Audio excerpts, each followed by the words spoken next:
amount of physical resources required to make that shit. Okay, let's figure it out how to make the shit again. And then people make the shit and they sell the shit and things keep moving. This is different. This is more disturbing than anything we've ever seen because it's something that nobody suspected. Out of all the consequences of a global pandemic, nobody ever thought, oh no, the whole world would have to stay home and no one would ever work. No one thought that. Never in a million. No one thought that. No one thought that. No one wrote a script about that. But then some people have to work, right? Like supermarket people and healthcare people and firemen and all these other people that have to work. You're like, okay, so we're just kind of putting a Band-Aid on it, but it's all going to keep getting out, right? It's going to keep getting out if they get it. Like, if they get it and they're in contact with people all the time, they're going to be the bridge between people and the disease because not everybody can just stay home. And it's almost like we'd have to go door to door with people with fucking hazmat suits on, delivering food, stay in your house. Everyone has to stay in their house for 2 weeks. Like, it's going to get to a point where if it keeps coming back, like, do they keep instituting different measures? Like, it's just started, right? Yeah. And already we can't have public gatherings of more than 10 people. Can't go to a restaurant.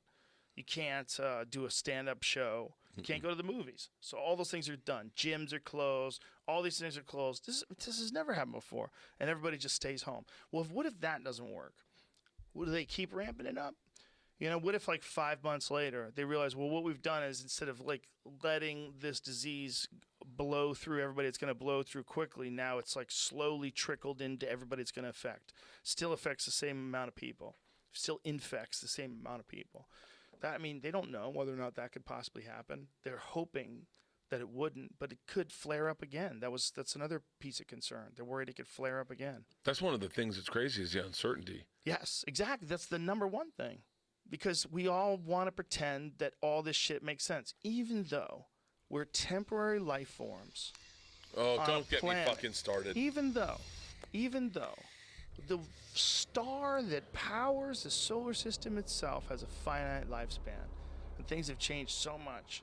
Even though all those things exist, we still want to pretend that the world's going to be the way it is right now forever. I think this is not good for us. And that people are going to die and people are going to get sick. But it might be the survivors of it might experience a shift in the understanding of what it is to be alive, what it is to be a person, what this life is. This life is not, it's not about fame or money or getting your point to be the one that gets accepted by everybody or, you know, arguing with the left or arguing with the right. It's not that. This life is people hanging out with each other and staying alive. That's what it is. Have you interacted with people like we were out putting a fence up in our front yard? Some people walk down the street. It's kind of cool. They're waving to each other, yeah. People are saying hi. People are appreciating each other a little bit more. People are scared. Guy said to me the other day, he goes, hey, man, how you doing? I said, good. And he goes, how you guys holding up? I didn't even know the guy. I said, good. How about you guys? Really cool. I went to... I had like a fucking insane toothache in the middle of the night the other night, right? I had to go to Rite Aid. And it was open. And I was so grateful. You know, you take it for granted. Let's go to Rite Aid. And I start driving there and I go, well, they're probably not open. Like, we're in shutdown. Yeah. I pull up and they're open. Poor young lady sitting there with gloves on and a mask. I buy some Ambisol and I go, I was like, I never said this. I go, hey, thank you. Like, thank you for being awake in the middle of a pandemic. Yeah. And working here so that just a toothache, like a fucking toothache. People risking their health. I hope that we still feel this when things start to clear up. And I'm optimistic. I really do think we're going to fucking flatten this curve and things are going to go back to normal and everyone's going to be safe. But I hope that people are still that way. I hope it weighs with young kids. It weighs with me because I'm a little older and I feel like I'm allowing myself to change in a grateful way of like seeing things and noticing things that maybe I didn't notice because I lived in Florida, I lived in different places. I hope it happens with kids. I hope my kids, put their phones down and want to interact and want to, you know, and be like, I had 2 months on my phone. I'm out. I want to go ride a bike or something, you know? Yeah. Well, there's levels that this can drop. This is one level. One level is stay at home. Another level this could drop is if the grid goes down. You know, there's things that we rely on that we don't even we don't even think twice about hitting that light switch and knowing that all that juice would be powering all these lights, and that my refrigerator is going to stay on, and that, you know, I'm going to keep being able to charge my Tesla every night. You assume all that, but there's no guarantee. There's no guarantee that this fragile system is going to stay in place, particularly if something bad happens, like a solar flare. Like one solar flare could wipe out our whole grid. One big one could wipe out, you know, I mean, one asteroid impact, one crazy super volcano eruption, wipe out everything. All of it. And then those things are real. They happen all the time. They're 100% real. They're 100% real, and we've documented the history of them in the planet Earth. Fucking thousands of them. They're always happening. We just don't live that long, man. We don't live that long, and we forgot that all this shit happened, and we thought that because, you know, from my life from 67 to 2002, there was nothing like this. The things like this don't happen. But it's amazing. It's amazing how many people have called me about guns, because I do a bit about guns in this new special, and everyone's like, "Hey man, get me your gun guy." This is a good place to move to Texas. Get yourself a ranch. Thank God we trained with what's his name. Yeah, Terran Tactical, man. I know how to use my gun. I feel very confident with my gun. Yeah, it certainly helps to get some training in. It's going to be a big issue with people shooting people accidentally. With people that don't have good firearm safety and they haven't been instructed correctly, and they just go out and shoot guns. Oh, yeah. I don't know what the rules are today in terms of being able to buy a gun. When I first bought a gun, there was no rules. If you weren't a criminal, you could just get a gun. When was it? Abby, keep your radio close. 94? I'll stay in touch if I find anything. The rules anything. now are it's a 12-day waiting period. And you have to take a test. Test is pretty easy. You can count on that. You take a test, you Need buy to the open gun, the and then they have to wait 10 days. You definitely had a waiting 12 days. period, don't get me wrong, back then. But what I'm saying is there was no instruction. No, there's no instruction. Yeah, that's what I mean. Like, there was no, you didn't have to show your proficiency, or you didn't have to definitely show that you know where the safety is, and you know how to This remove must be a way to get magazine. across. You didn't have to show anything. I didn't even. He gave me some play bullets, like they're red. He was like, mess around with those, get comfortable with your gun, and they didn't work. So I never figured out. I just literally had a gun. I didn't even load it. I was like, I have a gun. I don't know what to do with it. And then Taryn taught me everything. And so that's the only reason I know how to do anything with my gun. But I bought 2 guns. Didn't know how to I had a bullet. It's a joke in my special, but it's Looks true. like this bridge works like the last one. I put a bullet in the shotgun, and I thought I got the one that goes, but I didn't. And I didn't know how to get out. I was like, I called my buddy Cowhead. I go, how do I get a bullet out of a gun? He was like, does Cowhead live in Florida? Yeah. That's why I called him. Yeah. Got to be a way to swing that pendulum over his. I would call Anthony Cumia first and foremost. Are you having another one? Yeah. Okay. Yeah, I'll take one. One more. One more. We're not getting crazy. We're having 2 drinks like gentlemen over a short period of time. Yeah. What is it? An hour and 36 minutes into the podcast. Perfect. We halfway spaced it. Yeah, it's perfect. I feel perfect right now. Yeah. No worries. I don't want to send you off the wagon. No, man. I had a little weird epiphany about I want to be with my kids right now. Like hang with them. That's what I'm hoping is good. It's going to come out of this, right, for all of us. I hope so, man. Got to be a Cheers, way to Joe. swing Thank you that for doing this, pendulum man. over here. I know how Thank fucking you. swamped you are. I love it. I love you, man.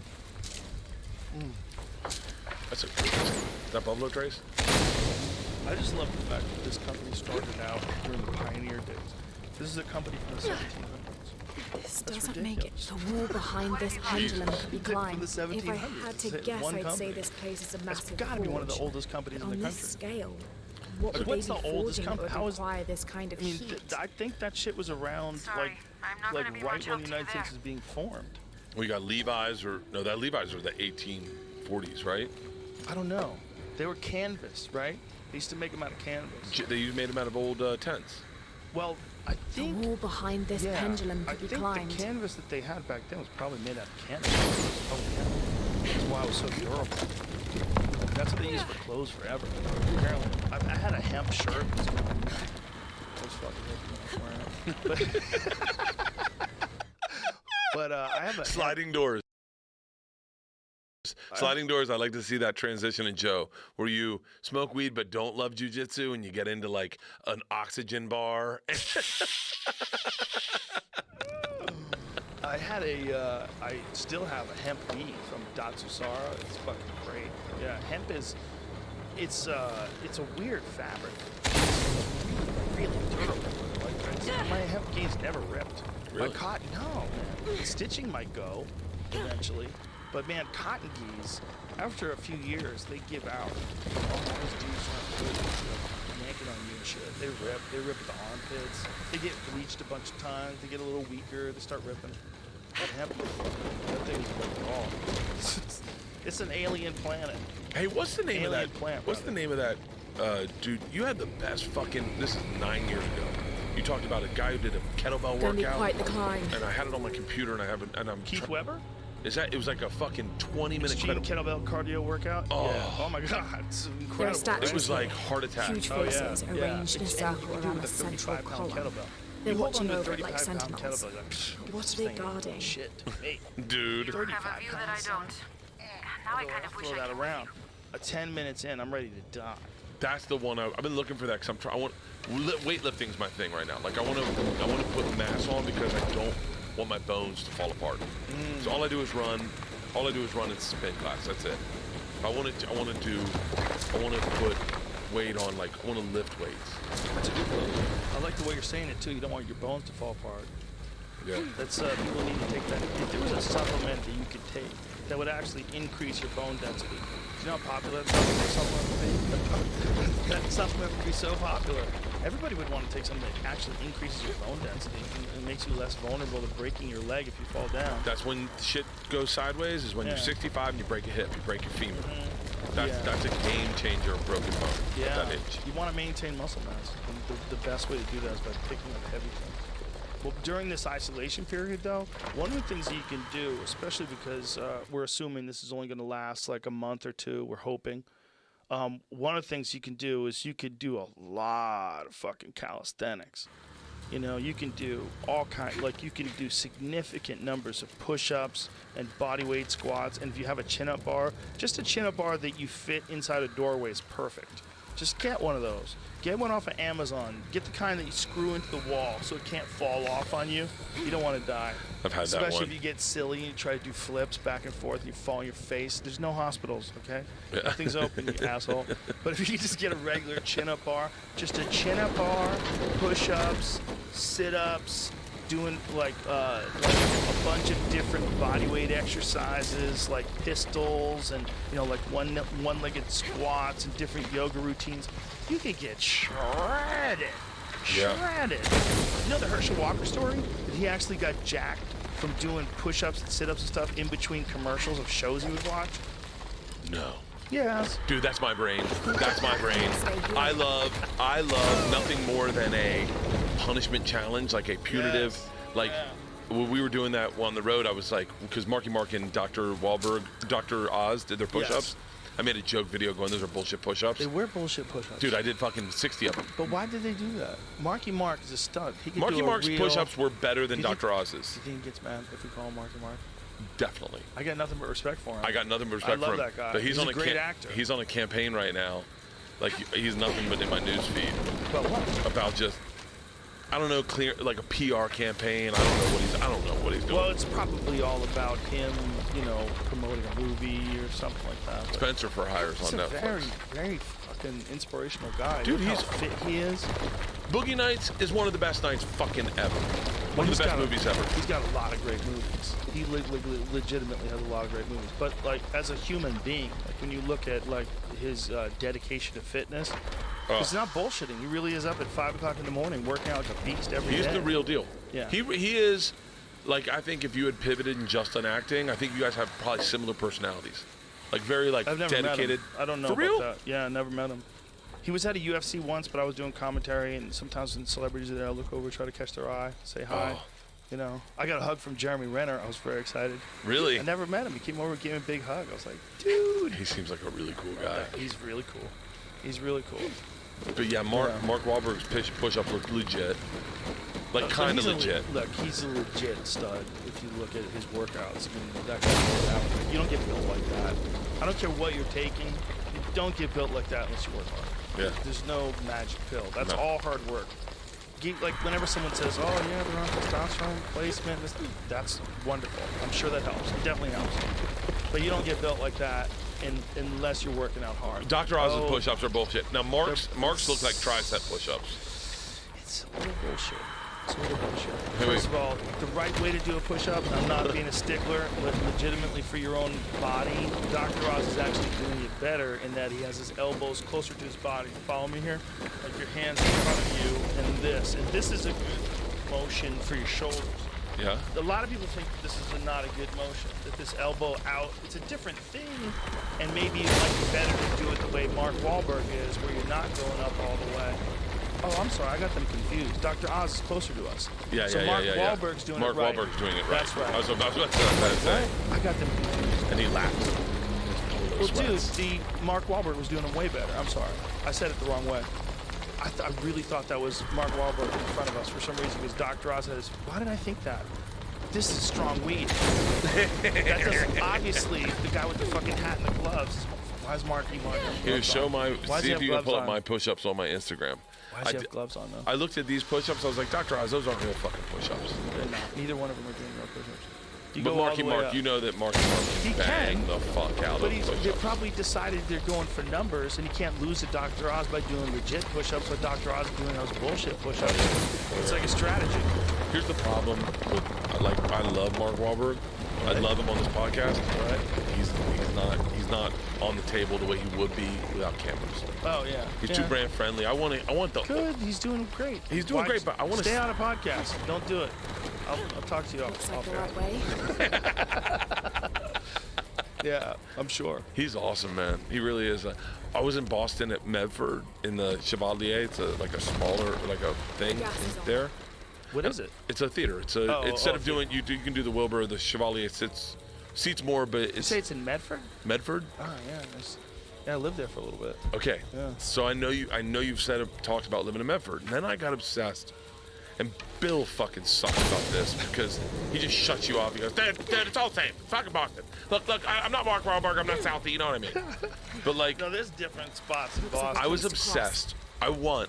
If someone can online do this, I want to all the Boston comics, all of them, even like Dennis Lee, like all of them. I want to put on a map, and I want you to tell me about that local area. Because if you do that with Florida, it's very simple to wrap your head around. Jim Brewer grew up. Lived in Brooksville at one point. If you know Florida, you know Brooksville. You know who moves to Brooksville, right? So Abby, I don't. I found a mural depicting a great journey. Fucking a 70-year-old World War II vet and his young wife. Oh really? And like my kind of people. Like it is like borderline retiree. That's what I want for a neighbor. There are old I want a crazy old dude with guns with a hot young wife. I think that was Brewer's dad. Like, what's up, bro? I like how you're doing it. But I want to know all about Boston. And like all my friends, I want to know about their neighborhoods, where they grew up, and how that defined them. Because I hear Boston and I go, was Bill, you, Dane, Gary Goldman, I never really lived in Boston. I lived in Newton, which is a very nice community that's outside of Boston, which is Newton Upper Falls, where I live, which is like the blue collar part. But even the blue collar part, I went back there just a few years ago. It's idyllic. It's beautiful. Really? Oh yeah, it's so nice. I lived across the street from the Charles River. Right across the street from this big ass park. The Charles River was back there, and I could hang around and play in it when I was a kid. Newton was a very almost, it was suburban, like the right but there was way. also like elements of rural shit. There was like rivers and forests and stuff that were really close by. A lot of woods, really? A lot of trees and woods. So yeah. where were Matt Damon and Ben Affleck from? I don't know. I don't remember. They were from more of an urban part. I mean, like I said, I lived in Jamaica Plain first for like a year, which was like sketchy. But Newton wasn't sketchy at all. Newton was nice. It was a good place to grow up. It was pretty easy. I mean, there was bullshit between kids. There was always bullshit. Everywhere you go, you're gonna have bullshit between kids. They're all trying to figure their way through life. But like ultimately, it was a pretty nice place to live. And it also, man, I think there's a fucking giant benefit to growing up where it gets cold in the winter. I really do. I never had I think cold. my kids are getting screwed. I think you're getting screwed if you live in a place where it doesn't get cold. Why? Because it builds character. It also teaches you about weather and nature. Like there's a reality of the consequences of going out when it's cold. You could die out there. There's a consequence of driving on the road where you can't see where you're going because the road doesn't exist anymore because there's so much snow. Oh, yeah. That's real. That can happen. Oh, it didn't happen to me until I was like 29, 30. It's the first time I ever drove in snow. Yeah. But there's a something to be said for it is cool to be a grown-up and see snow for the first time. Oh, I'm sure. It's like, you probably appreciate it more than I did. Oh, I see snow. I get so excited when it snows. Well, I had it till I was 7, and then I had it again when I was 13. So all those years I lived in California and Florida, obviously I never saw snow. I saw snow one time when I was in San Francisco, I remember. I was like, wow, this is interesting. It's like one of my strongest memories from San Francisco. It snowed in Tampa. A little bit of snow. Just a little bit of snow. It snowed in Tampa in like 1978, 1979. Yeah. I remember it so fucking vividly. It shuts shit down, but it also it pays you back with character. You develop character. My favorite people, almost to a person, in terms of like their attitude about things, are all East Coast people. Yeah. All my favorite people are East so Coast many people. of them are cold weather people. So many of them. I mean, there's a few that I'm really close with that are LA people that were born and raised here. It's not like I like them less. It's just that the numbers of people that are interesting that I I'm know what you're friends saying. with. There's less bumps on them. When they grew up in LA, you're like, yeah. So you grew up in Santa Monica? One more spin. What was that like? Did you go to the 3rd Street Promenade a lot? Yeah, what did you do? What was a hard day? It kind of rained. It rained a little bit. It rained a little bit. Oh, I remember Northridge. Oh, I bet you do. I was hanging out on the top of. I had when I lived in New York, we lived on this really steep street, and there was a part of like above my parents' bedroom where you could stand on the roof. So you could go out to the back, climb up the ladder, you could stand on the roof. And me and my friend Jay Jewett it was John Jewett, Jay's brother. Jay was my friend too. Yeah. But John and I were on the roof, and John was dating my sister, and we were watching cars slide down this frozen street and slam into curbs. Every car that went down the street was fucked because they didn't know that it was all black guys. The whole street was black guys. And we sat on the roof, and there was not a goddamn thing we could do. Wait, how many black guys? No, not black guys. Black ice. Oh. Jesus Christ, Bert. I thought. Jesus Christ. I had a visual The whole of. street was black guys. I had a visual of like 200 black guys just watching white people careen. And I'm like, holy, it got so much better. It got so much better with black guys. Winter weather, black Whoever ice. is I'm behind sorry. you will very I probably, closely tied we've to this had a lot place of and weed its and purpose. pot and alcohol. I probably slurred my words. It's so much better of a story watching a bunch of black guys like it's a slam dunk contest. Like, oh, shit. That's hilarious. Oh, my God. It was cars just bouncing off the curb. And so we called the cops. And we told them, hey, there's all these cars, like 2 cars in a row, have come down this hill, and they're bouncing off the curbs. And so the cops came down the hill, and they fucking bounced off the curbs. These fucking dipshits. And we're watching them. And me and John are watching this car bounce off these curbs. And I'm like, look at this fucking idiot. Did you not listen? We called you, man. And you're like, I gotta see it for myself. Why don't you come up from the bottom, you fuck? You grab the phone, you're like, call Domino's. They came the same way everybody else did, and the same thing happened. Like, we know better. We know better. We're gonna come down. Oh, my God. Show you homos how to drive. They just bounced off the curves. Oh, my God. But I really believe that growing up like that is good for you. I think spending my high school years in Massachusetts was really important. It's really important to shovel snow. Like, that was one of the ways we made money. Like, you get pumped when it snowed out because you could charge people. So you would go to this lady's house, and, you know, you knew she couldn't shovel this fucking long-ass driveway. Yeah. And you'd make a negotiation. Like, when I'm looking at it, I'm trying to figure out, like, I'm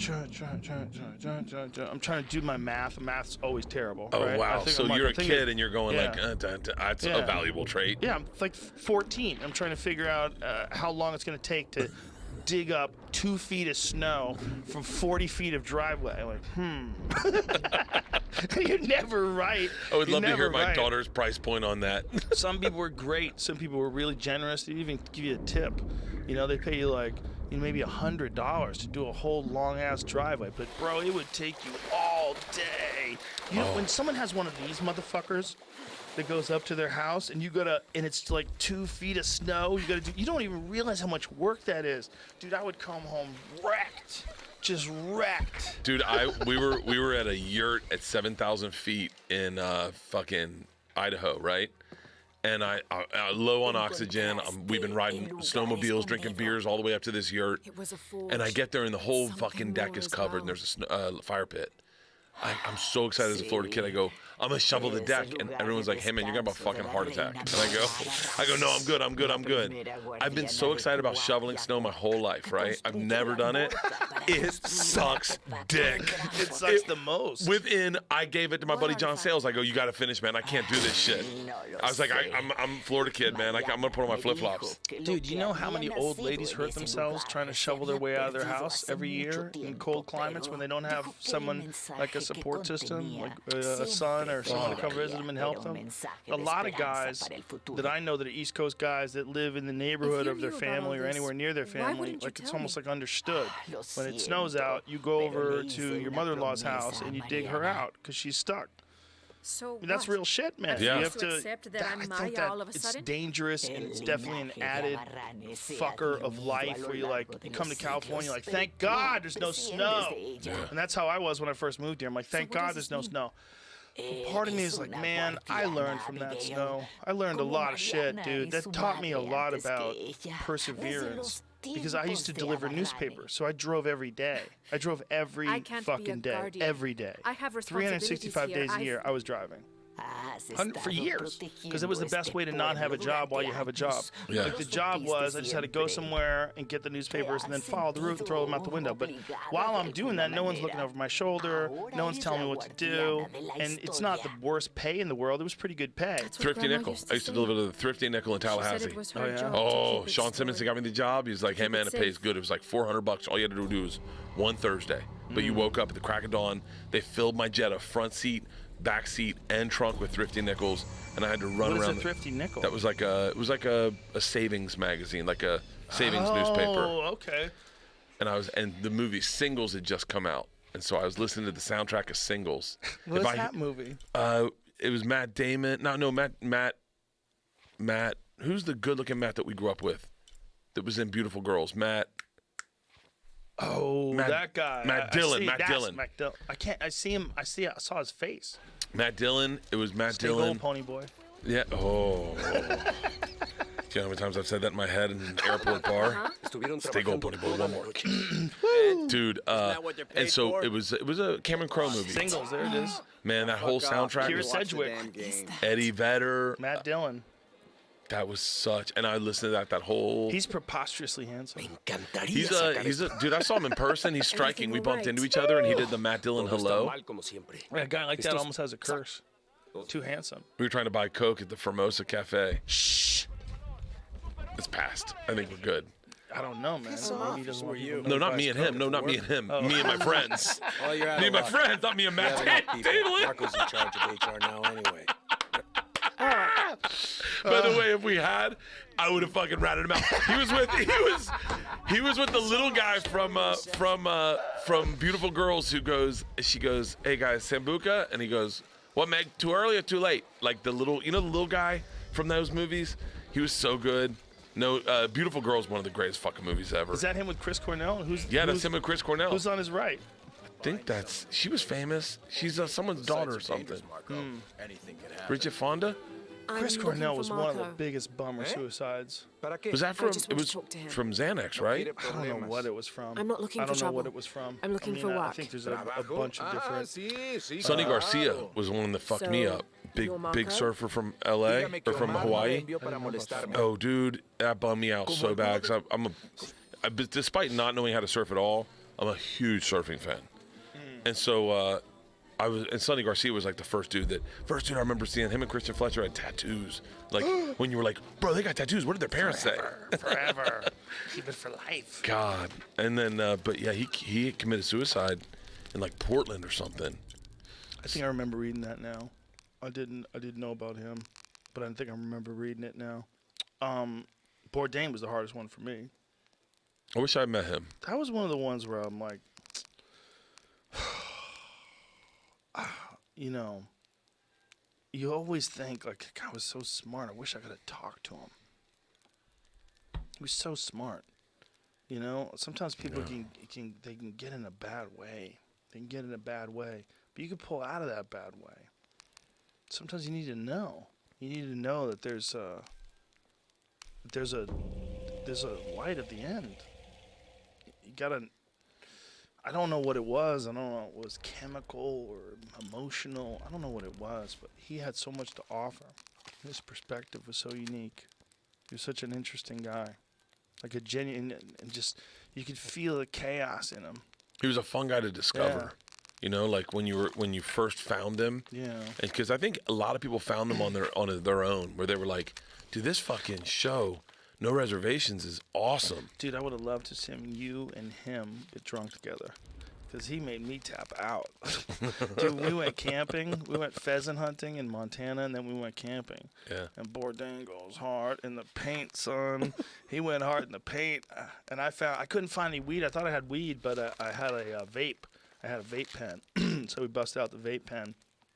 And they're passing around the whiskey. I mean, we were barbecued. And he keeps going. He kept going. He would just keep going. He wanted to go to the Netherlands. He wanted to pass into the next dimension. He wanted to escape.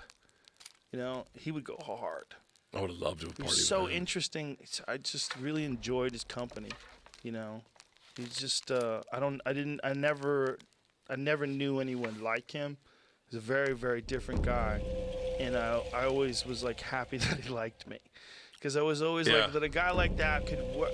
Like, I come off the wrong way sometimes to people, you know. Like, you think you do? Yeah, well, you do too. I'm fucking shirtless. Are you kidding me? Yeah. I know. Yeah. I come off wholeheartedly the wrong way with intention. People go, that guy is a fucking idiot. I was telling Jim Norton this morning when Showtime did my special machine.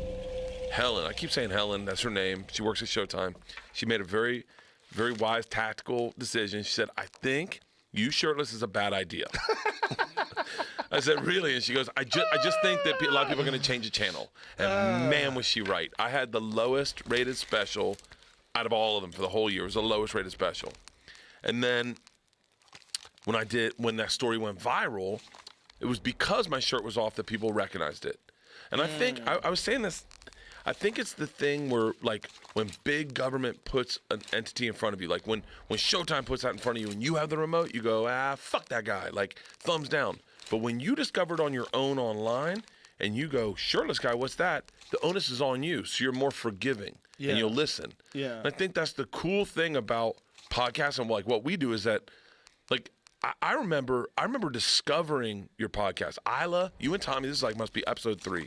You and Tommy were doing a podcast. Isla was a baby. She saw Tommy Buns on the screen and clicked it. It was on Twitter, or maybe MySpace, but clicked it, and it was snowflakes. And I came in, and Isla was watching you and Tom on my laptop, and I sat with Isla in my lap, and I started watching it, and it must have been like episode 3, 4, maybe even before you started calling it Joe Rogan Experience.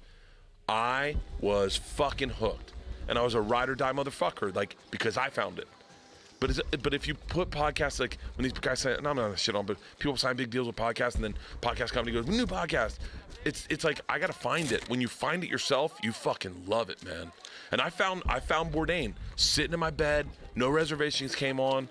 I didn't know what it was at all. Didn't know anything about Travel Channel other than Man versus Food, and he did this monologue that I was like, dude, that's what every guy hosting television wants to do. Yeah, his monologues are brilliant.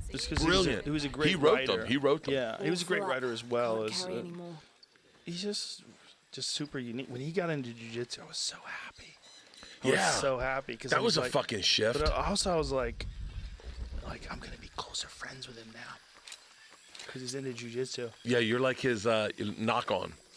Well, yeah, in a way. What's his name? John Dudley. John Dudley is like, he gets a call from you and he's like, Rogan's calling up, I'll take it. What do you need to know about Bo's setup, brother? With him, it was like such an interesting shift because when I'd known him before, he was smoking cigarettes. And then I met him No, actually, I met him after It's he okay. had stopped Your father smoking sent me. cigarettes. He's at Abby's. I knew Go of meet him him there. I'll when he take was care of these smoking, when he guys. was on his television show, and then he had his daughter, and when he had his daughter, he stopped smoking. But I remember reading that he decided to take statins rather than clean up his diet, because it was just so important to him to eat well, and he wasn't exercising at the time, and he was drinking a lot, but it was so important for him, for what he does and what he loves, just to be able to eat well, just eat the most delicious artistic creations, master culinary assassins. And so that's what he decided to do, and then when he got into jiu-jitsu, he didn't need the high blood pressure medication anymore, or the high cholesterol medication anymore. Yeah. He didn't need it anymore. His whole body transformed. He seemed so much more, when he was on CNN, he seemed so much more grounded and healthy. Yeah, but in some ways, but to me, in some ways not. Like in some ways, I was like watching him age very rapidly, physically, like how he looked. Like and I love this guy to death. 100% markup. Towards the end, I would see images of him. I was like, wow, he looks like he's struggling. Like his body is aging a lot, and it could be just because he's traveling so much and he's drinking so much. It could be many. Traveling with drinking is very different than living at home drinking. It's rough. It's all rough. It's all rough on the body, And then probably all the demons he was battling that he succumbed to in the end anyway. There's something about that. But there was something about that fucking look that he had when he was at that place that was like you just wanted to talk to him because he knew he had some shit to say. God, man, what a fucking brilliant mind, too. My wife before I started watching him, my wife read Kitchen Confidentials. Was that his? And my wife's like, this guy's fucking amazing, Bert. And I was in bed with Isla, and I watched it. Came on TV. Yeah, he was awesome. You've met some fucking fascinating people.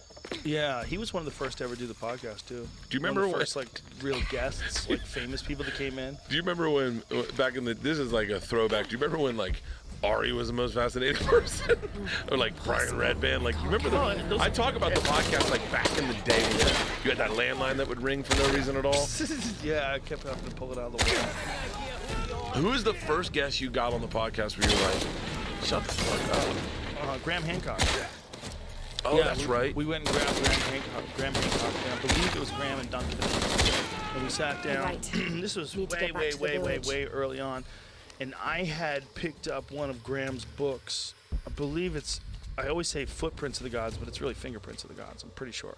And the book was about ancient civilizations. And it was all about how there's a massive amount of evidence that points to the possibility that Earth experienced some sort of a cataclysmic disaster somewhere in the neighborhood of 12,000 years ago.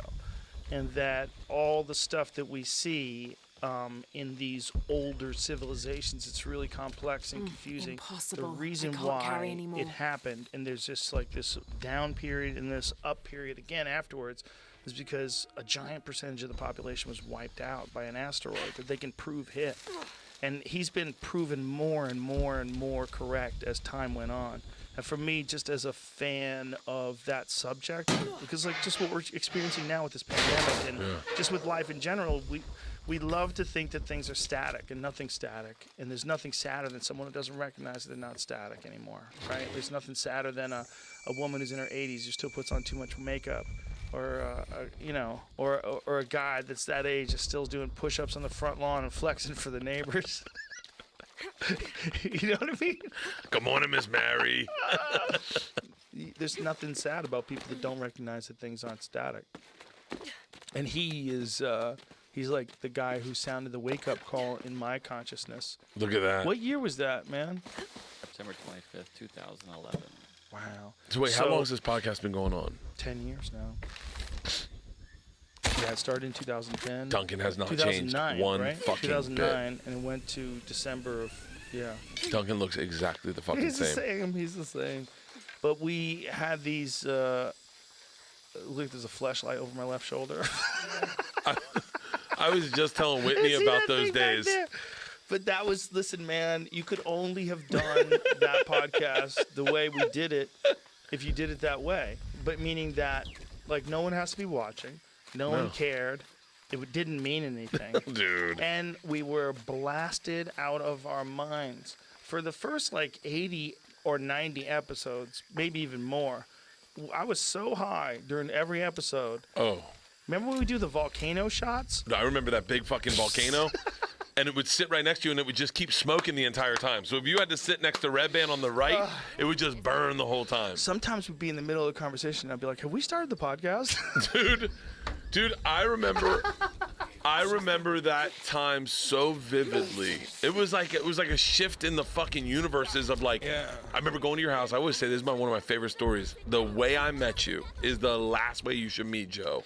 I went up to your house. You were at the door already, and you were like, "Hey man," I go, "Hey man, big fan. I got to see the deprivation tank, your dog, and the pool table. Then we need to get high, and then I'm ready to do this." And you were like, caught off guard. You're like, "Okay." You took me back. I met Johnny Cash.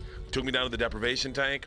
We played around a pool. Went out to that back where the swing set and the chickens ended up being. Smoked a joint. Red Band showed up. It changed my fucking life. You said, "Hey man, you got to tell that machine story every time you get on stage. If you hadn't done that, I don't know what the fuck I'd be doing." If you know that that's what happened that first night, right? So I tell the machine story to your podcast, and you go, "It's one of the best stories. It's one of the best stories ever told." You go, "Ladies and gentlemen," you go, "You tell it on stage?" I go, "No." You go, "You got to start telling that on stage."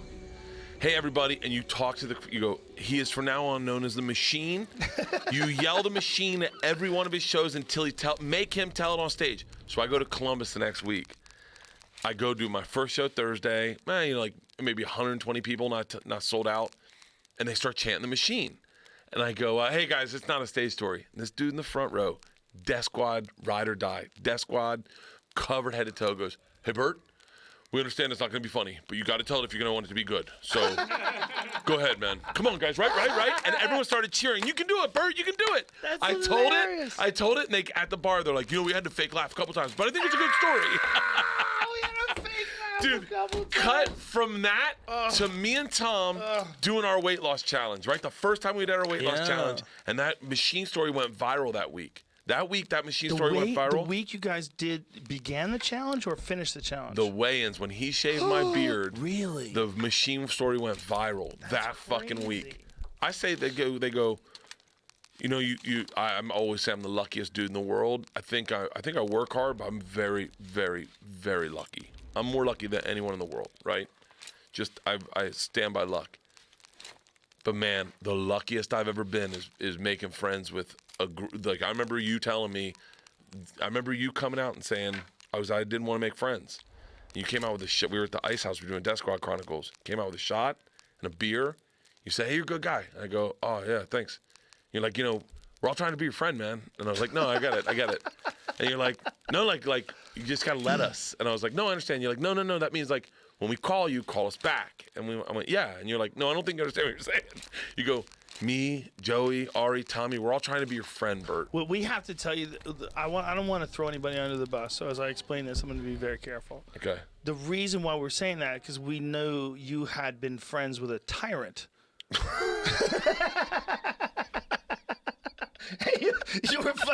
You were shell shocked. We're like, "Bert, we're your real friends. We like you. We're not trying to tell you what to do or fucking scream at you or belittle you. We actually like you. We're gonna bust your balls, but everyone busts everyone's balls. That's half the fun." That is a But I fucking felt like you were play. like a beaten kid. We're like, "Jesus Christ, we gotta lighten this Kreischer guy up." I remember you guys call one Saturday. You go, "What are you doing?" I go, "I'm on the treadmill." And you go, "Nah, come over to the Ice House."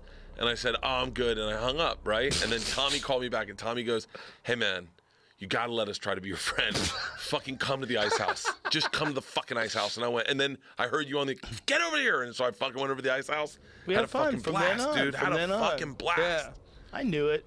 But, that's how it is in this fucking weird business. Like, half the fun is finding a group of people that you can enjoy it with. It's half the fun. It's all the fun. I mean, in my opinion, you used to tell me like about how traveling with Joey and Tom and Ari and how much fun it was. Changes the game. Dude, I travel with a group of guys now, and it's so much fun Yeah. To get, like, we've been doing push-up challenges every night. You get wasted and go, fuck it, let's go, 10s of 10s. Josh, Tommy's guy that he has open Josh for Potter. Josh Potter is fucking hilarious. He's really funny, man. Hilarious. He opened for Tommy. I happened to be in Vegas, maybe like the last get out of the year. I was in Vegas for the UFC, and just coincidentally, Tommy was performing at the Mirage. Yeah. So I came to hang out with him. We all went out. We had steaks. We fucking had a great time.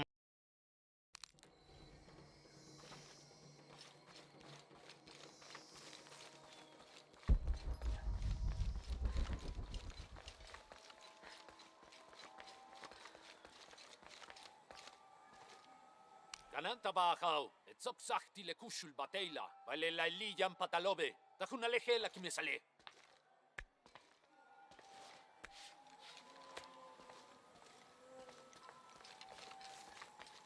All these fallen soldiers, far more rebels than cultists.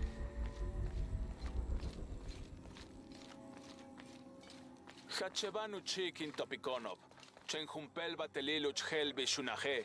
Beishan intugul, minano nukolov, malov, yetel mishuts kansanilobi, tsokili uhetz, tantike. Beili kun uchulo. Hachwahel un binton utzil waminan kukulkantik wignalone?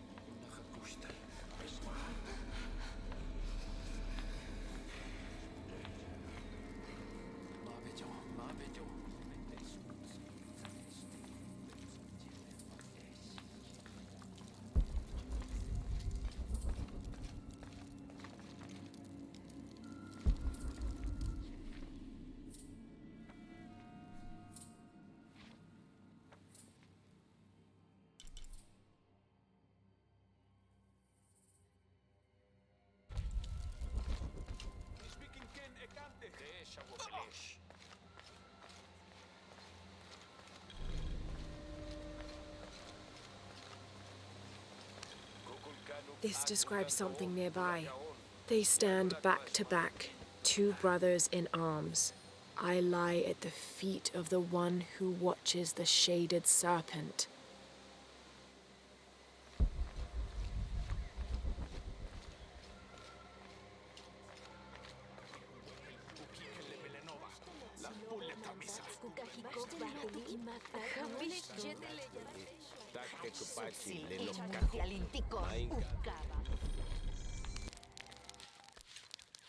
I should have done something.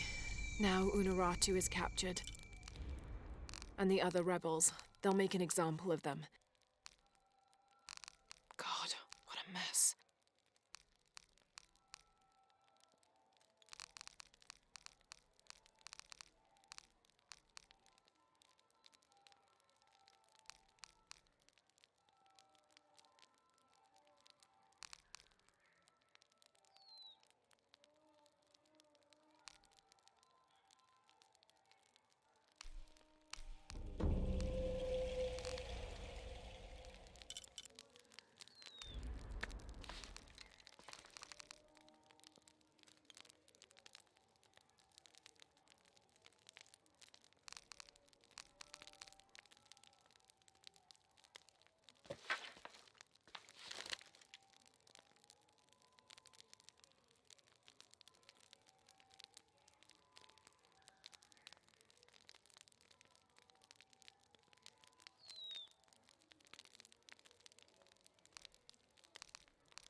On Friday night, and then we went to see his show.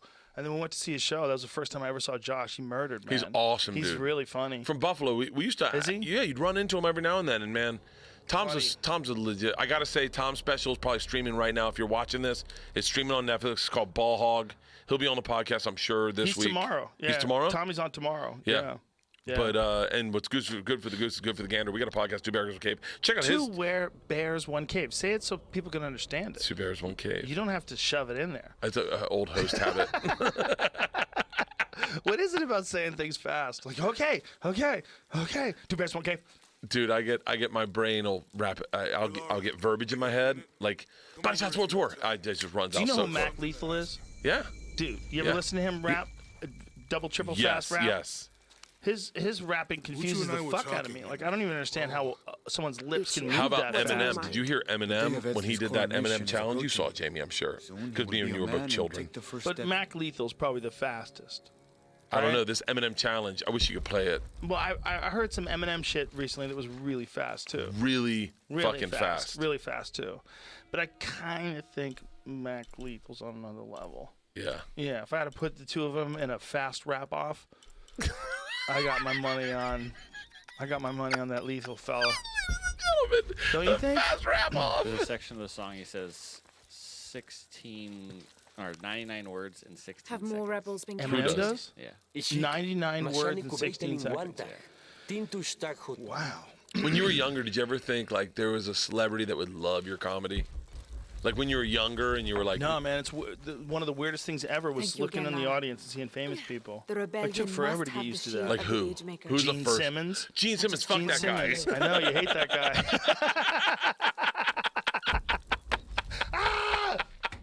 He blocked me on Twitter. Did he really? Yeah, fuck Oh, Gene that's Simmons. hilarious. I really wished I could be the consigliere that brought you two together at this time. He was a to big comedy discuss- fan though. Yeah, He used to come to a lot of comedy shows. His son, I think, His liked son's my cool as comedy, fuck. and his son brought his whole family on New Year's Eve at the Improv one weekend. Yeah. One year rather. Yeah, it was weird. It was weird. I was like, Jesus Christ, Gene Simmons in the fucking audience. When I was a kid, like, I loved Kiss. They were awesome. When I was a kid, god damn, man, it was like my favorite band.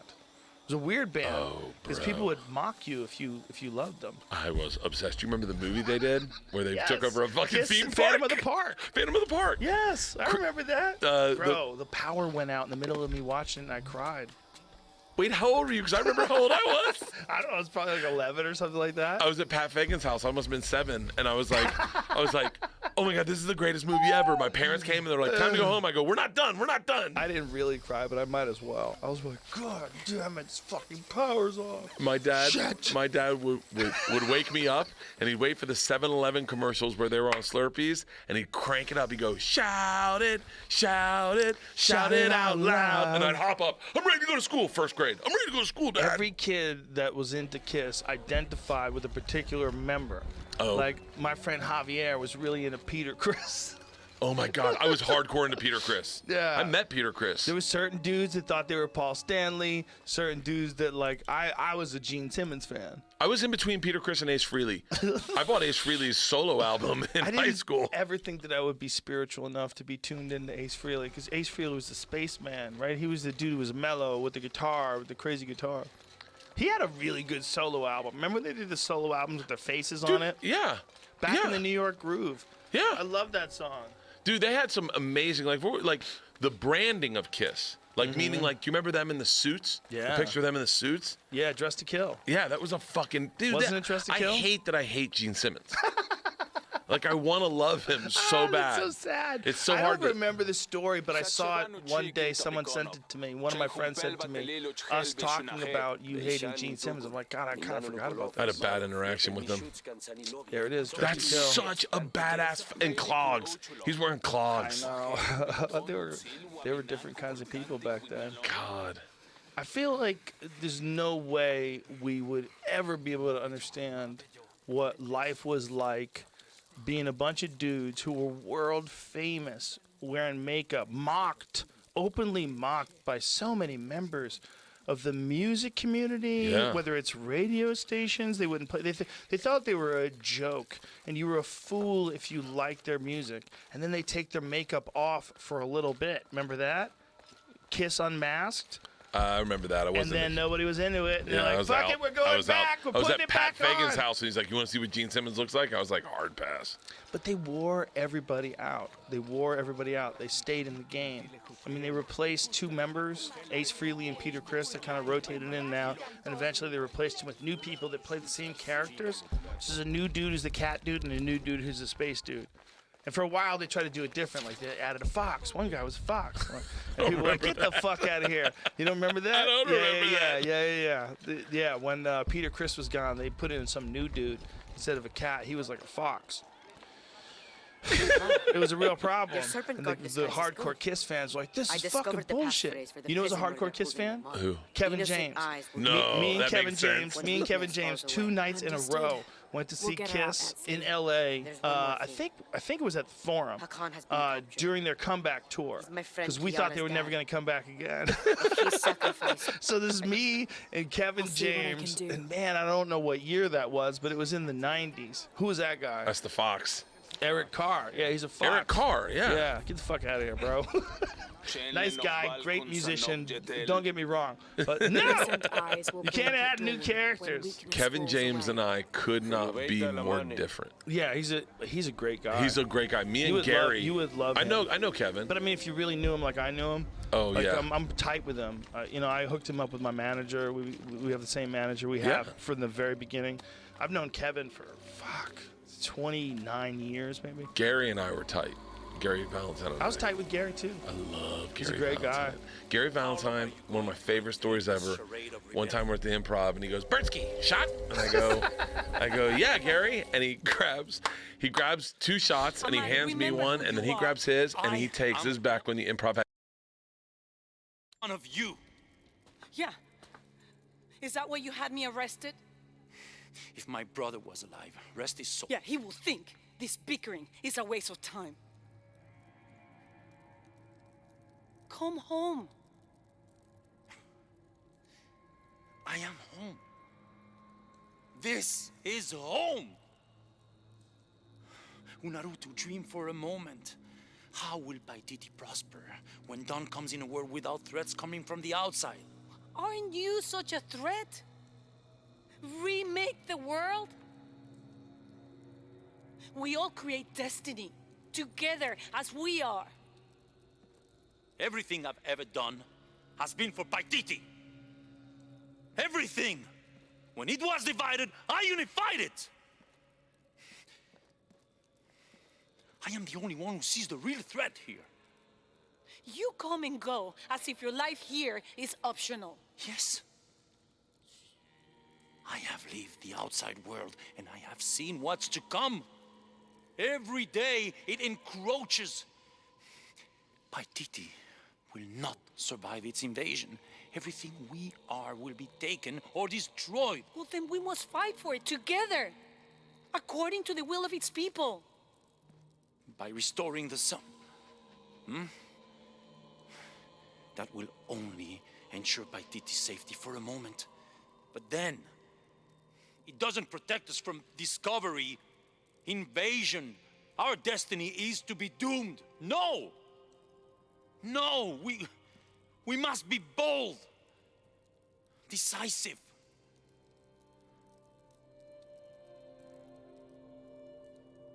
Act with me.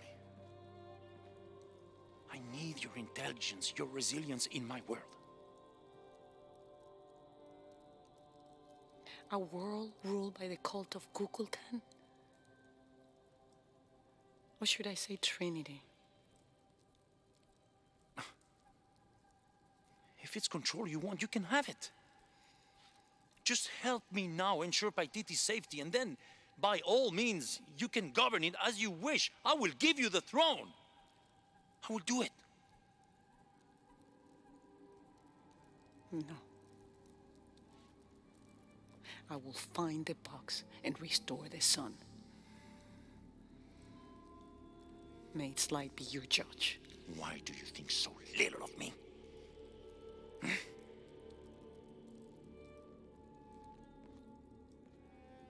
Take her back to her cell.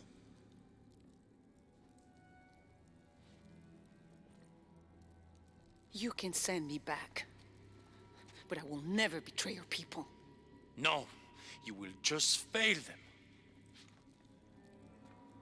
The box is gone.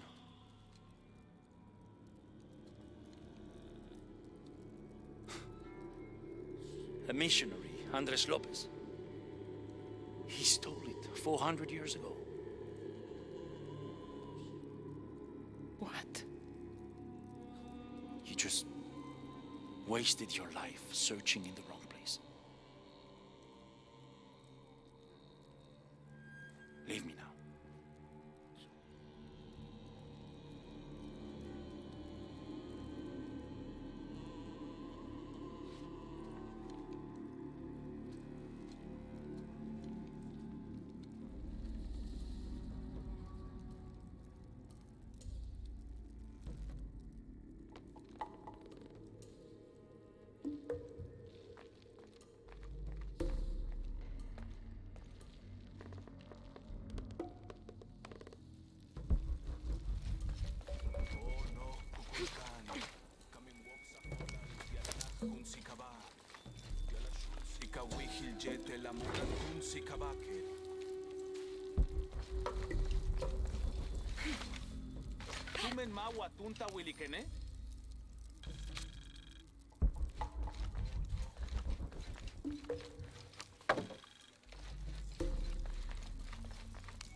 Chashikin! Pilawich!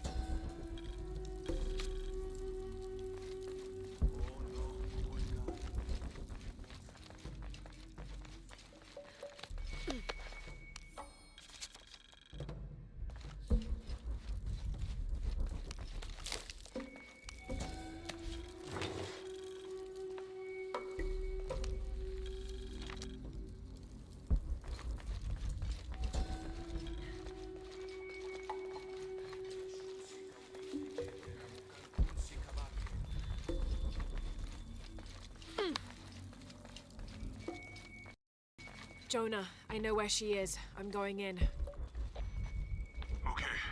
we're on our way. Did you feel the tremor before? Yeah, when I was in the cenote. It was a foreshock. The earthquake is coming soon. We have to hurry. Yeah. When we get Unuratu out, we'll all go find the box together.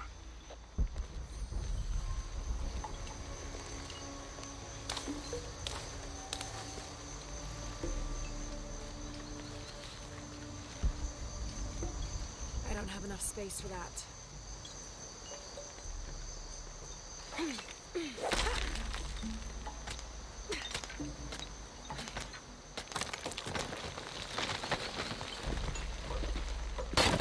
Damn it!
al Kukulkan. Ya no hay.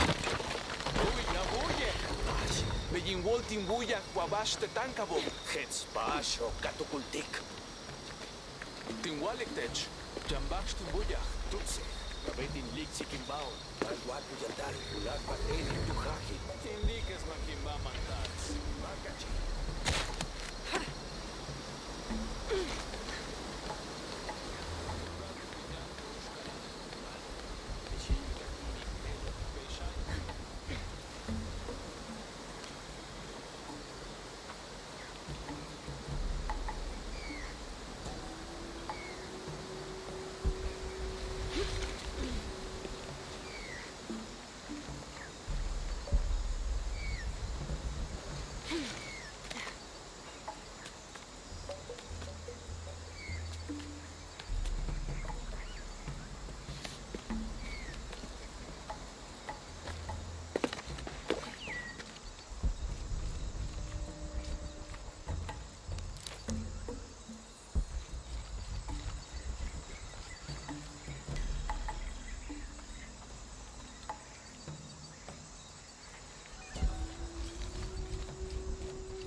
I can barely see the bottom. Hope there is a bottom.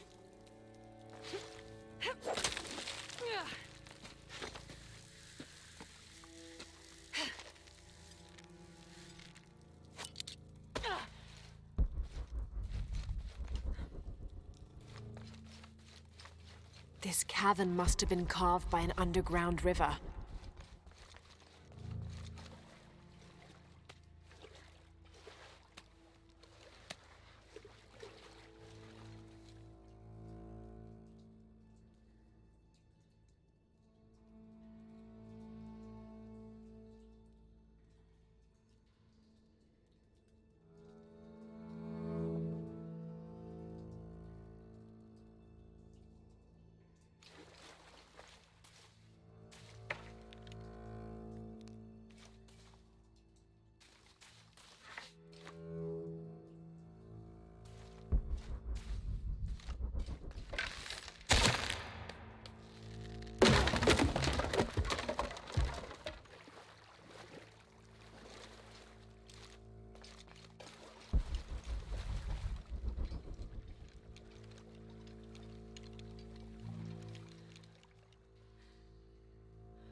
Some kind of carving up there.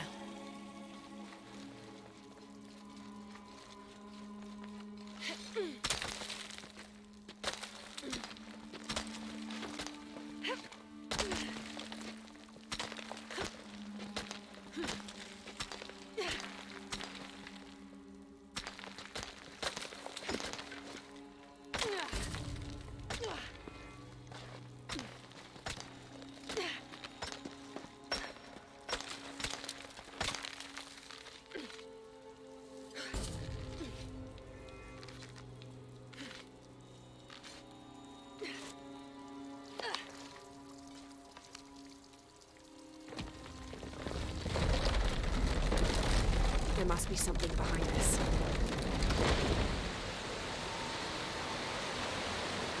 That's not good.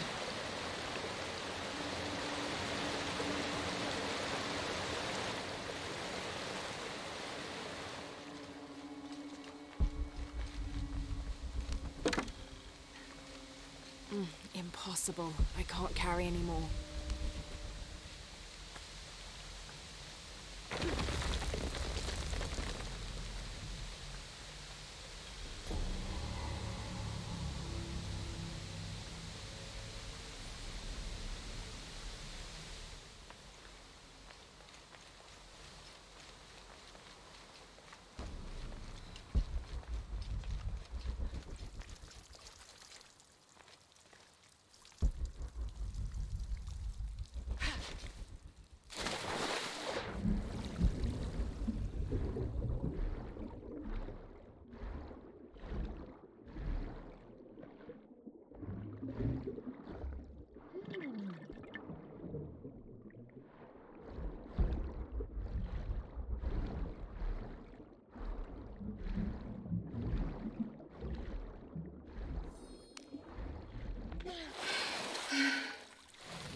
Just crossed the river, almost at the prison.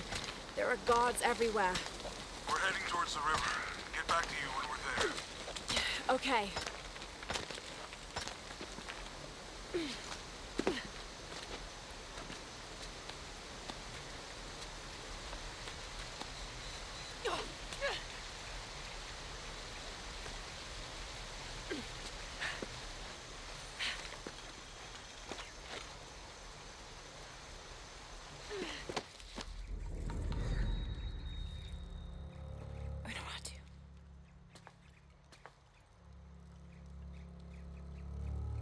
The box is not in Paititi. I know. I will be forced to join Amaru. Everything I fought for since Heidi's death will be lost. I won't let that happen. Come on, let's go. We're out of time. Someone needs to find that box. If the sun is not recharged or the world remade, all of us will be destroyed. I found another clue. Maybe. The tattoos on your arm, the heron and the eclipse, the same symbols were found engraved on the altar where the box was taken. What? What do the symbols mean?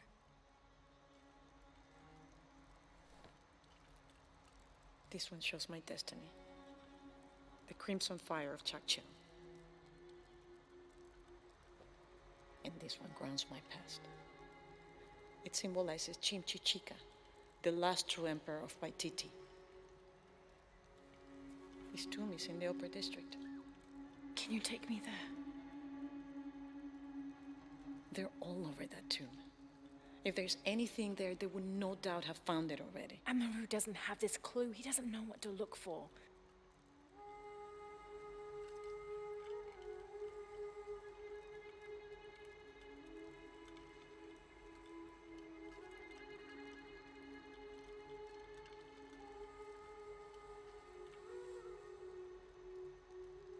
He's going to be crawling with guards. We'll find our way around them. It'll be dangerous. I'm sure.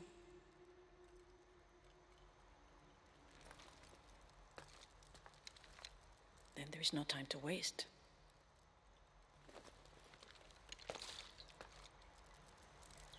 How is Edsley? Safe. He helped me find you. He should be with Uchu now.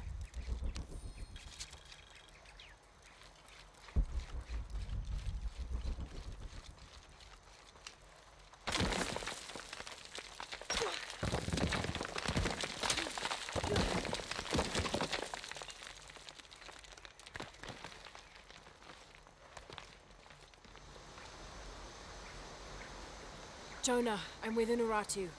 Oh, good. Edsley wants to talk to her. Mother, we're sending backup. Should I support Uchu or use the distraction to seize territory? You're in charge while we're separated, Edsley. Trust your instincts. Leitskalan koele lo putzig, hachpila wicho.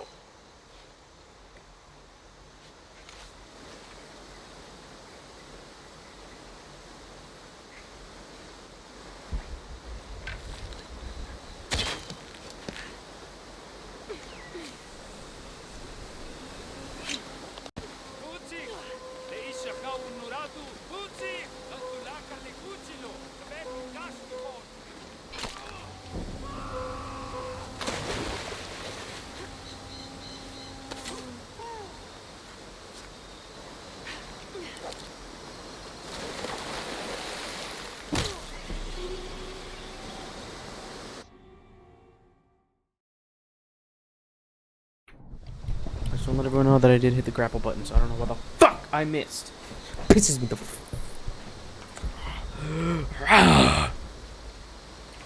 Wait, I don't have to go that way? Whoa. Nice. What is this? Oh, why can't I go this way? I can't use my shotgun? Come on.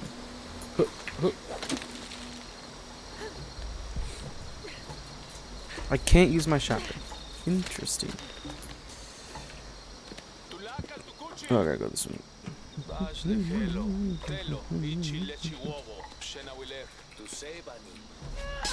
You're mine, bitch. Huh? Yep. No! Well done. Alpha. Take the whole quiver.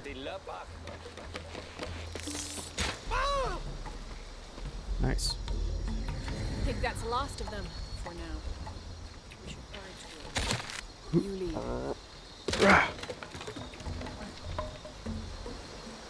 An ancient monolith. Can I read it? I can't figure out what this means. Oh well.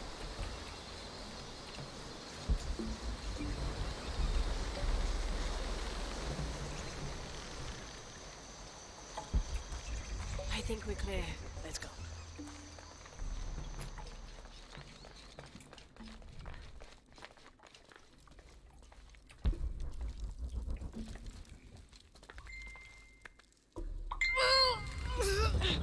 Intruder! Unuratu! Damn!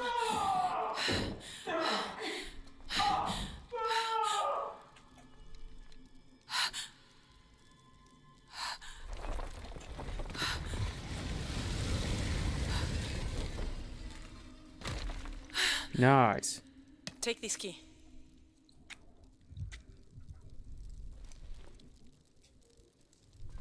Come. I want to show you something. The eclipse is coming. Once it is here, the box must be opened. Temptation of the box Dagger, is so powerful, box, it will pull me toward it. native, and tempt me with a toad, fantasy. An easy way to solve our problems. and the nine-tailed fox. But it will only show me my strongest, most secret desires. I have prepared my whole life to resist it. Amaru has not yet seen the box, but already its power corrupts his mind. Paititi is its people, and can only survive by our will, together.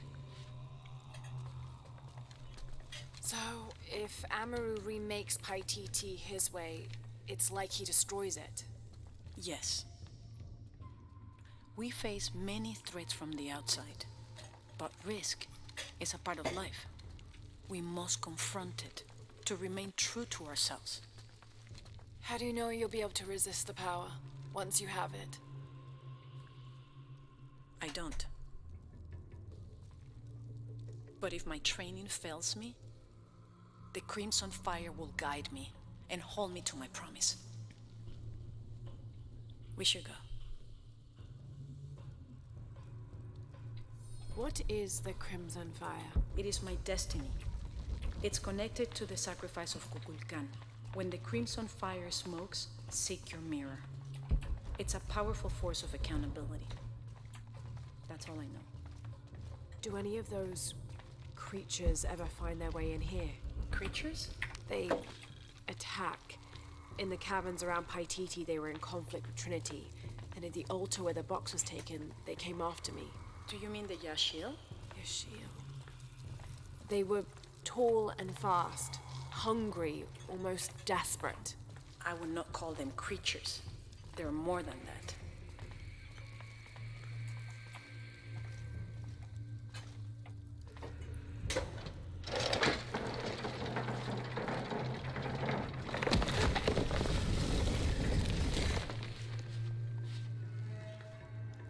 Why are there 0 doors in this game that are just open?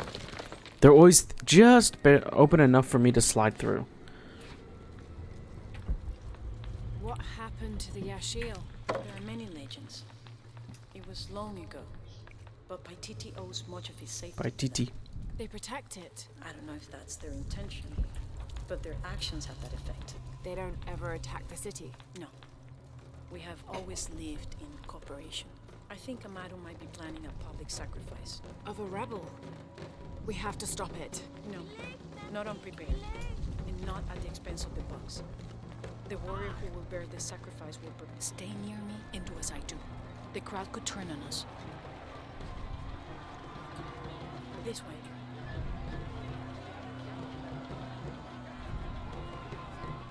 Jumkinesh, Muchkilich Oldonesh.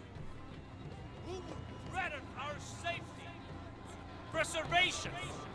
Their leader, the traitor Uratu, your fallen queen, is in my custody.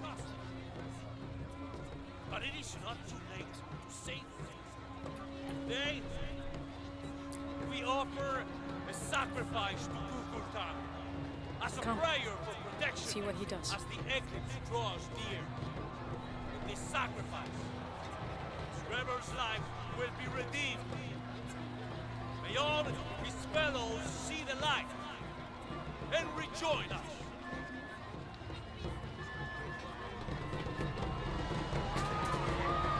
What? No way. Amaru said he wanted an end to violence. He sees it as a means to an end. What? They just fucking... Look, they yanked that guy's heart out. They fucking sacrificed him in front of all these people. Stabbed him. Okay, so... Jim, you... Oh, what the fuck? That guy's just dead. This guy just... Look at this guy just laying on the fucking ground. But the guy they sacrificed is up on that altar. Anyways, have you ever seen, like, how they do, like, heart surgery or anything before? Like, watch them, like, cut into the bone? They use a fucking tiny jigsaw. Like, so how the fuck are these people just getting knives? And you know? There's no way you cleanly cut through the rib cage All these people believe to get to the heart. We are afraid, and we good. Not much. Yeah, and then even then, let's say you, like, you try and punch through the rib cage. Like, when you're yanking your hand back out, holding that heart,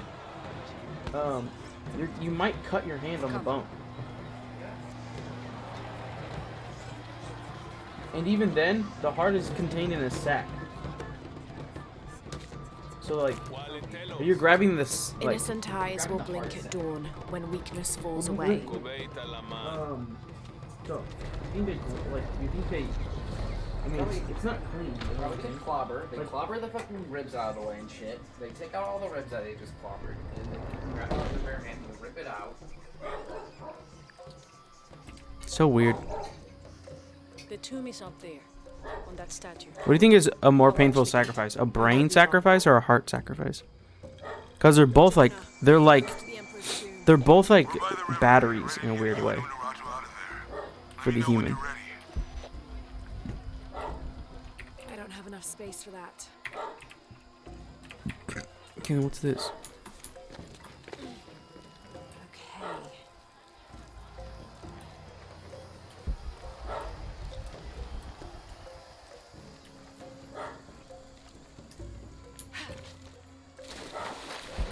You fight to survive. Nope. You fight Nope. for your ancestors. Nope. There's a council of your ancestors walking on me right now. How does that make you feel? And they don't care about me. What is Because they think I'm fucking weak. Because they fucking judge me. They've already judged me. You know that. They don't judge you until you die. And if you're worthy, you can rejoin the council. How the fuck do I get up there?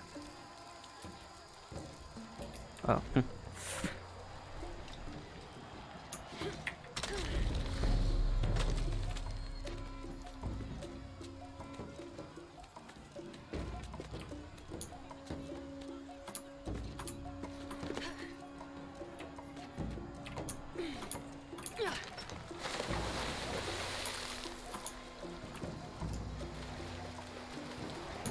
I don't know what I'm doing.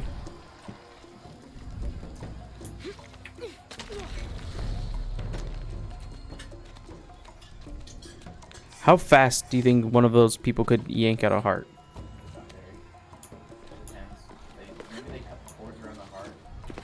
Yeah. Do you think they really did just pull it out of the chest? You misjudge humanity. Motherfuckers charged Rome with nothing but fucking furs and cloth, dude. Good. Now to get in. I mean, they probably didn't perform complex surgeries. It was fucking brutal. Some of us still are. Like me, the Alpha Chat.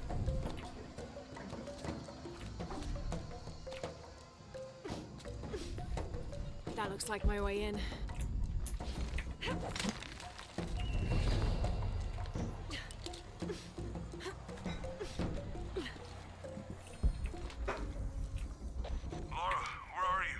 The Emperor's tomb. I almost have what we need. We'll be ready. Are these mummified? What the fuck? Isn't it weird that that Buddha thing, like some Oompa Loompa Buddha shoved himself in a like gold casing, just fucking sat there and died.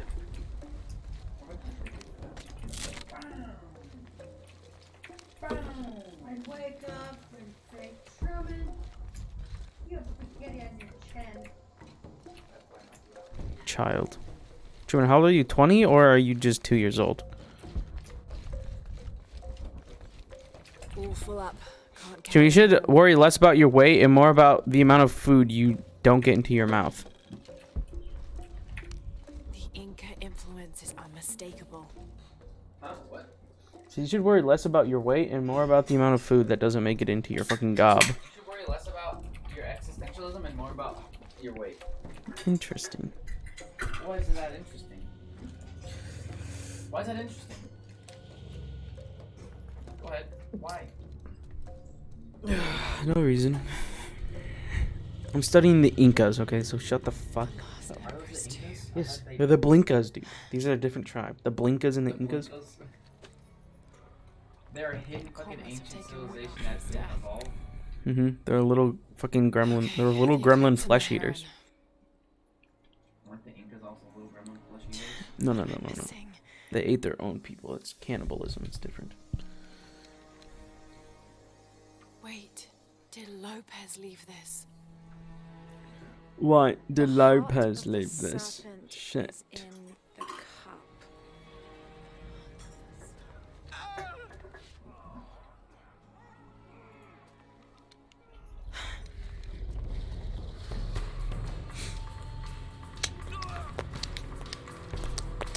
God damn it. Can she not just fucking stay quiet?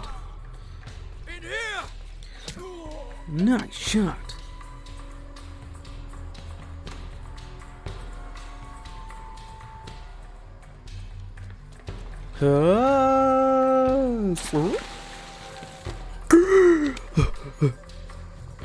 Yeah. Yeah.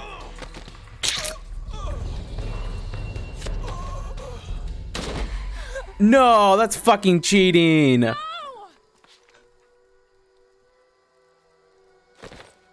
at this asshole with the fucking scar. I got her. And everyone's wearing fucking leaves on their dong. And this guy shows up with a bulletproof vest.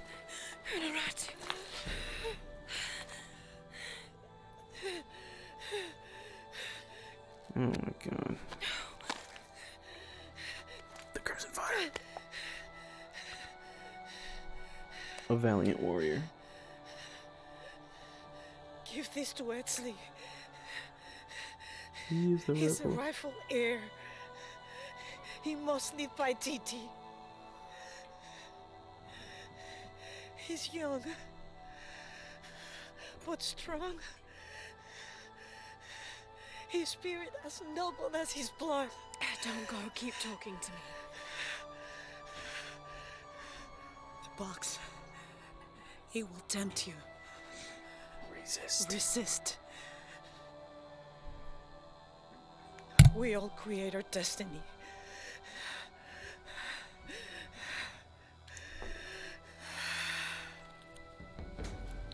Debbie did. Debbie did. Yo, Debbie did.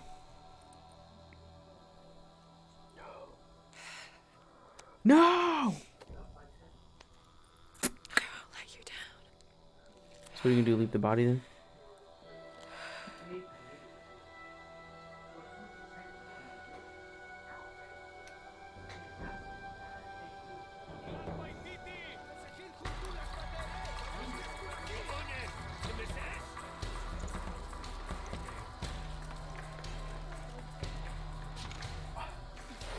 Oh shit.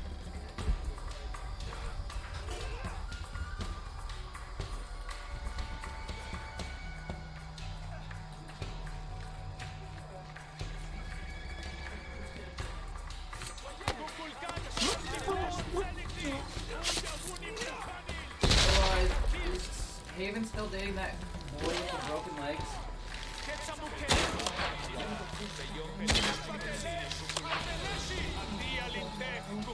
What? So his legs could still work, you're saying? He just got a new spine?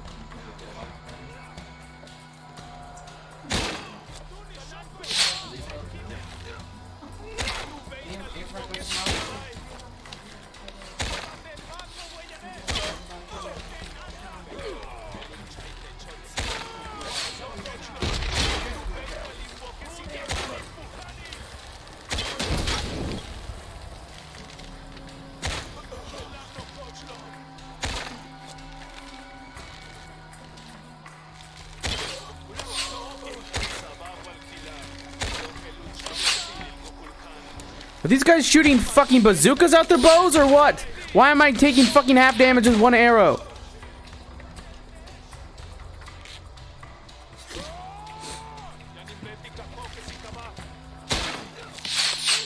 More fucking tin cans for hats. Bonk. No more? Oh, guess what I get now? A fucking AR.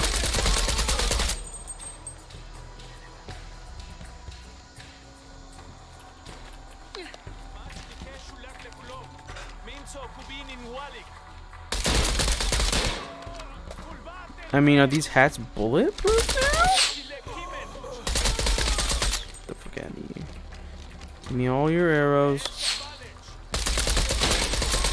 I'm using guns for the rest of the fucking game. Bow and arrow's cool, but if I can just blast through some fucking leather and feathers, then I'm gonna do that. Jonah, where are you? I'm down by the docks. I see you. Hey, just about ready to go. On my way. Docks better not blow up.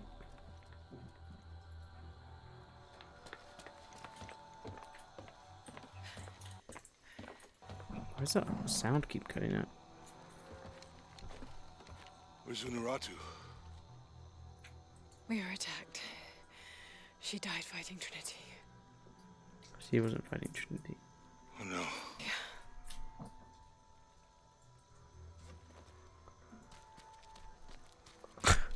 Where is my mother?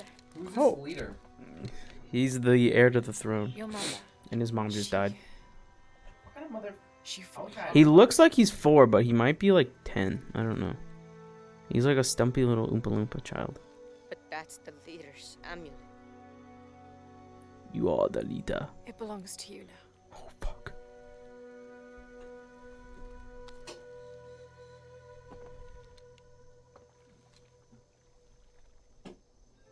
She was a warrior. Imagine being like a king at this age. I mean, how old is this kid? The eclipse draws near. He's got the voice of like a 17-year-old, but he looks 10. I won't let the cult of Cuckoo Khan get to it first. Begin the preparations for the burial chamber. Queen Unuratu will live on, within us. Uchu, assist them with the boat. We will prepare for battle. The rebellion must succeed. We'll be Patch back for what? with the box. For Mordhau? Yeah. Take care. We will be ready when you return.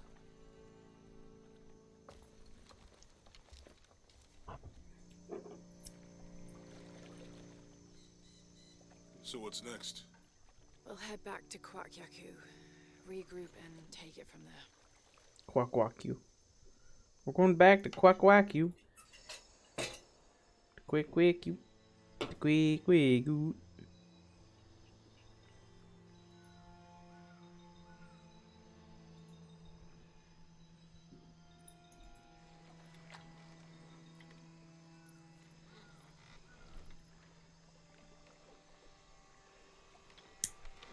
All that for another riddle. What did it say? The heart of the serpent is in the cup, near the many stone faces. Well, How? What's better up? than nothing. Why? I suppose. We need to find the box and end doing? this. Look at this. Look at this creature. Is it a Tasmanian? Spotted in mailbox civet, a critically endangered mammal not seen since the 90s. What is that? Surfaces. Look at this creature. Look at that thing. The last time this was seen was in the 90s. It came out It's got a lemur tail. Look at it. This thing I thought was extinct hasn't been seen since the 90s. What's it called? Tasmanian tiger? Got shot in the arm. Ironically enough, civets are not size. Oh, civets? Yeah. Truman, do you remember civets from Killing Bites? Bingo already. Truman, do you remember civets from Killing Bites? The fucking sexy lady? Yeah. Every time she's around. Oh, she had like a pheromone? Yeah. Now look up civets Killing Bites. Yeah. Jonah! Oh yeah, they just start making up. Jonah!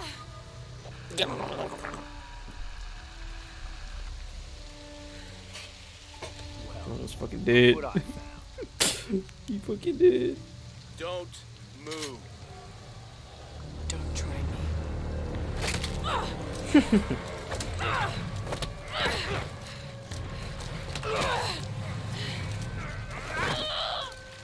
Oh,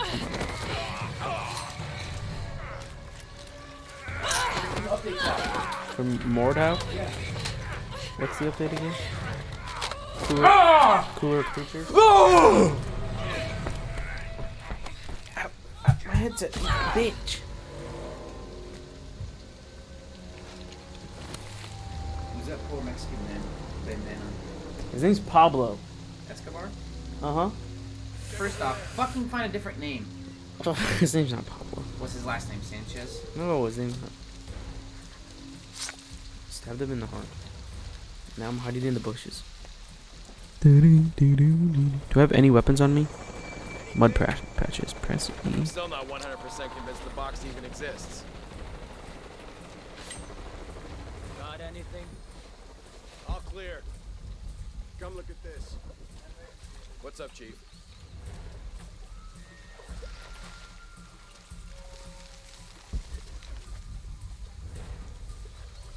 Should I be expecting some kind of glow or mystical humming?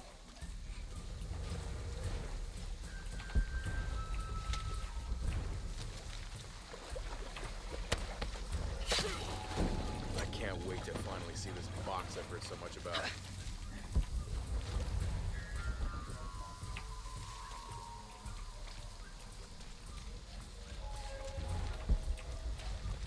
Okay, last time, I think we looked over here, here, maybe here. Is that what you remember? I don't know. Does it matter?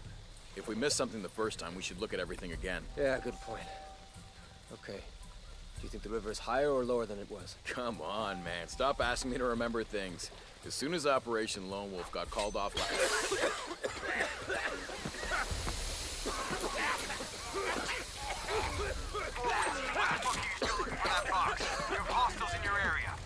Well, Dr. Dominguez... I don't give a damn about Dominguez. Find Lara Croft and kill her.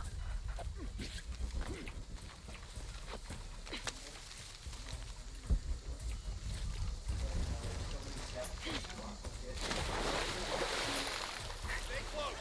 Signal if you see anything. All right, let's do it.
Let me get to a save point, and then I can go back.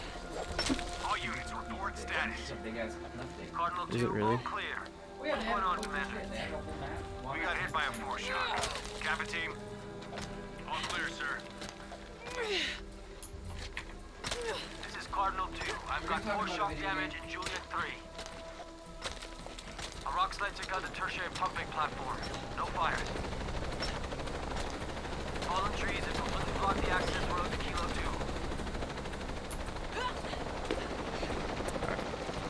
I'm at a safe spot. All full up. Can't carry anymore. What the hell? What the hell am I supposed to do? What the hell? Shot in the back by Roy. Increased speed while I don't climbing have the required. box. Jonah. God. If anything happens to him. God damn it.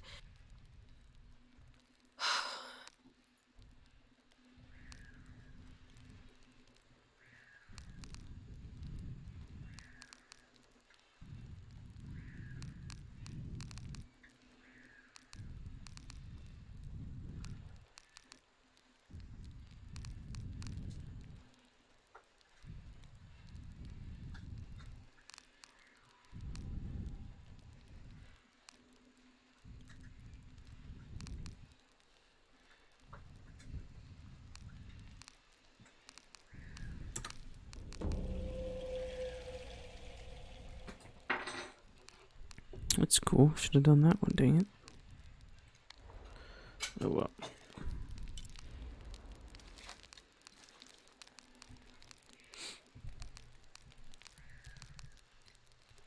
Are you sure you want... Okay. Yes. Ooh. That's a pretty cool vest.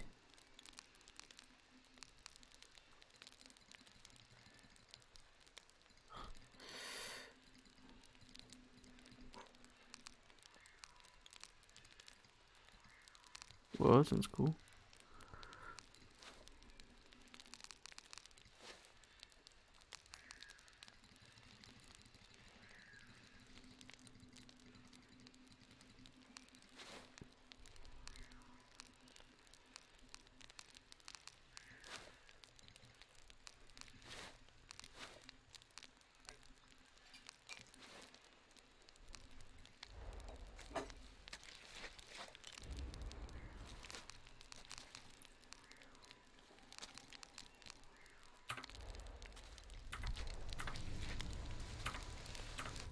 Save game.